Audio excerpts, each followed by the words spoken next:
Welcome to my bowl preview of the New Era Pinstripe Bowl featuring 6-6 Maryland versus 6-6 Virginia Tech on Wednesday, December 29th, 2:15 p.m. Eastern Time on ESPN. Two former conference foes reuniting in this match. Of course, Maryland leaving for the Big Ten in 2014. But Maryland, the favorite team by Vegas in this matchup, 3.5 points if they're favored in this one.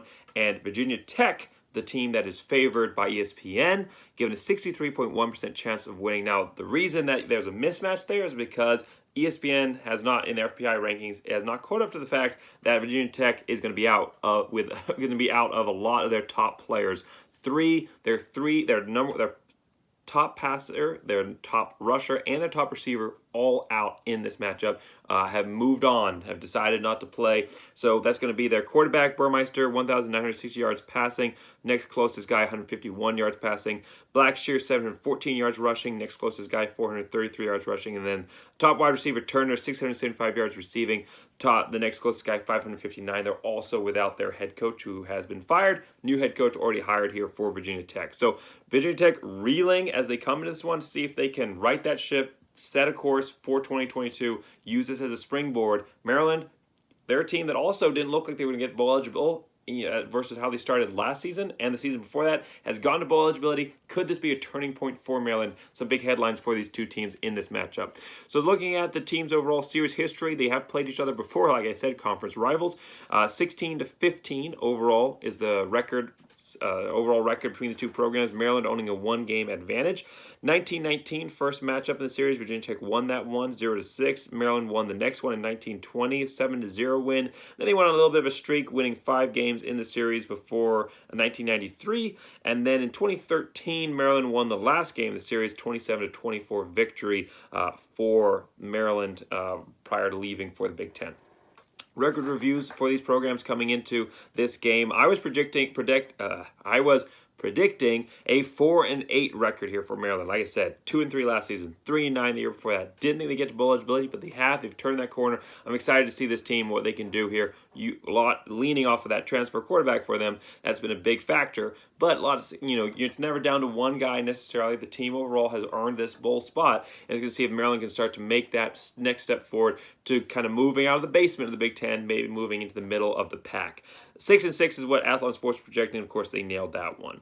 Now, Virginia Tech shooting a little bit below the expectations. 7-5 is what I was looking at for them. Athlon Sports 8-4, a team that went 5-6 last year, but I thought that they could maybe return to that 8-5 record that was really close to some better things that year. But unfortunately, kind of shooting below average on this season, 6-6 overall. How'd they get there? Well, Maryland started off the season great, 4-0.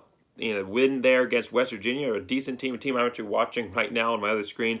30-24 win against West Virginia, a team that, interestingly enough, Virginia Tech lost to. So you can't just necessarily compare wins and losses across the board to try and find a comparison, but it is an interesting factor here that Maryland was able to beat West Virginia, whereas Virginia Tech lost to West Virginia. Then after that, it went off the rails. 2-6 down the stretch, including loss to Minnesota. That's probably the most embarrassing for them. The rest of the programs that they lost to, however, were good ones. Iowa, Ohio State, Penn State, Michigan, but they were all blowouts. So no close games, not proving that they were able to stay competent or close in this matchup, in this series.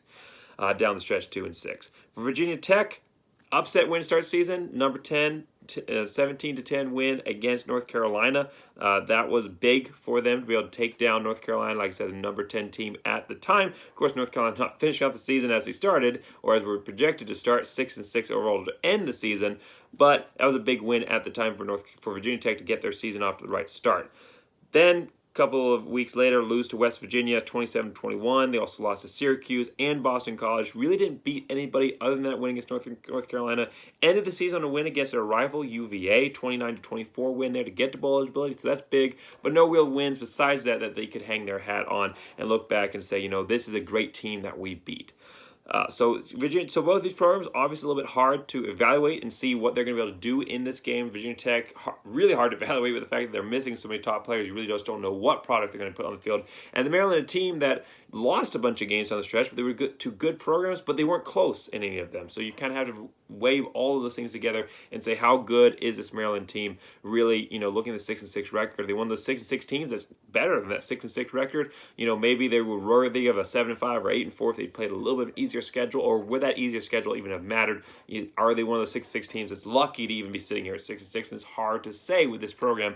A lot of that, however, is going to come down to their key quarterback, who his performances have dictated how Maryland has been able to play, and that's going to be, and I'm really terrible name pronunciation, so I apologize if I'm butchering this, but and I think it's Tagovailoa. I might have got that one. I'm not entirely sure. I'm going to call him the double T man because he starts first and he starts with T as well. So the double T, 3,595 yards passing, 25 touchdowns, 11 interceptions. So he's had a great game, a great season yardage-wise. A lot of his picks coming against those top, better teams down the stretch. So again, hard to evaluate based on the teams that they've played, teams that were above their level, but again, not close to pulling off any upsets. So it's not necessarily a Maryland team that you're looking at here saying, man, this is a really great Maryland team that can come in and pull off an upset against a good program. I think that they're going to be lucky that Virginia Tech is missing some of these key starters, because that could have been a major factor in leading to a loss here for Maryland. But the fact that those key players are out, it really evens the playing field, and Maryland's going to be playing a team that they really can match up well against. Talking about matching up well against, well, like I said, those top players are out. Who does Virginia Tech have that will match up well against Maryland? Really, not a lot here, but I think a lot is going to rely on the true freshman, Malaki Thomas, 433 yards rushing, 3 touchdowns, 4.9 yards per carry, and second on the team in rushing at the running back position. So he's going to be a big part of this game and their ability to maybe come in and get a win, but he's also going to be a big part about building the foundation for Virginia Tech with so many of these key players out for them going into next season and a new head coach. His performance here will do a lot to dictating whether or not he's a guy that maybe the new head coach can come in and build a team around and maybe have a breakout year next season. I think we're going to see this game being potentially a springboard for him and this Virginia Tech program as a whole into 2022. So that's going to be my key players for both these programs. Talking about keys, though, however, for the number one key over here overall for Maryland is don't allow it to spiral. Now, this is a team that you should be able to match up well against, but if things get out of hand, if it starts inching towards that kind of blowout status, if it starts feeling like you're out of control of the game, don't allow it to spiral. You lose these games in blowouts because mistakes compound, you start to feel desperate, you start to force things, and mistakes compound and pile on mistake on mistake on mistake. Don't allow that to happen. Again, it's a team you should match up well against, but if you take what you can, take the momentum that you have available to you. If you got a chance for points, take the points. Don't risk it. Don't allow Virginia Tech to gain any kind of hope or momentum in this one that might be able to get this program back on their feet. For Virginia Tech, you can't win this on your offense alone, or really primarily. You can't. You're just missing too many key pieces. It's going to be through your defense. If you can shut down the double T man, you're going to have success in this one because he has accounted for the majority of Maryland's yardage this season. 3,630 yards of the 5,249 yards that Maryland has been able to accumulate have come through Tagovailoa. So 69% of the total yardage has come through double T. And outside of him, Maryland only averages 130.1 yards per game on the ground.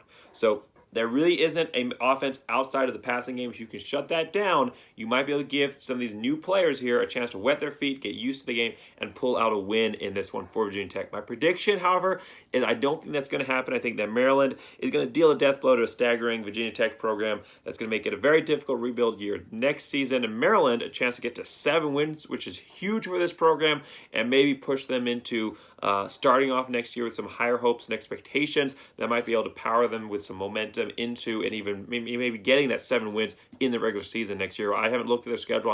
I'm just projecting what this win might mean for this program. Either way, a win this bowl game is going to be huge for either of these programs. A lot on the line. It's going to be very interesting to watch. First game on the docket for tomorrow, Wednesday, December 29th. Thanks for watching this video. Make sure you like, subscribe. I'm previewing every single bowl game this season. I'll put the link to that playlist in the description, so make sure you find that. Make sure you watch those. Thanks for watching this video. And as always, go Big Blue.